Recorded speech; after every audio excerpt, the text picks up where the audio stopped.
যেহেতু আর্মির চিফ একটা বিদ্রোহ করছে, এখানে তার ফাঁসি ছাড়ার বিকল্প কোনো পথ নাই আর্মির লতে।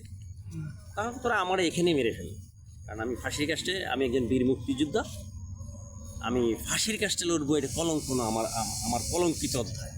তোরা আমার এখানে গুলি কর, এখানে মেরে ফেল, আমি এই চেয়ার ছেড়ে যাবো না। ওরা খুব রিকোয়েস্ট করলো, স্যার চলেন স্যার, যা হবে হবে, অ্যাজ ফর রোল। আসলে নাসিম সাহেবের ভাগ্য ভালো, যদি আওয়ামী লীগ ক্ষমতা না আসে তাহলে কিন্তু ওনারা ফাঁসি দিয়ে দেয়। আওয়ামী লীগ ক্ষমতা আইসা ওনাকে সাধারণ ক্ষমা করে দিল, একদম প্রজ্ঞাপন জারি করে সাধারণ ক্ষমা করে দিচ্ছে। কঠিন সময় গেছে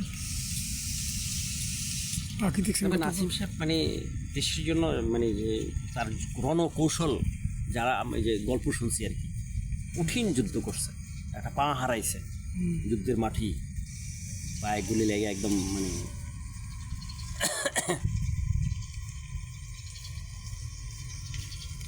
কত পাখি দেখছে, কত পাখি দেখতেছে, মাছ পাইতেছে।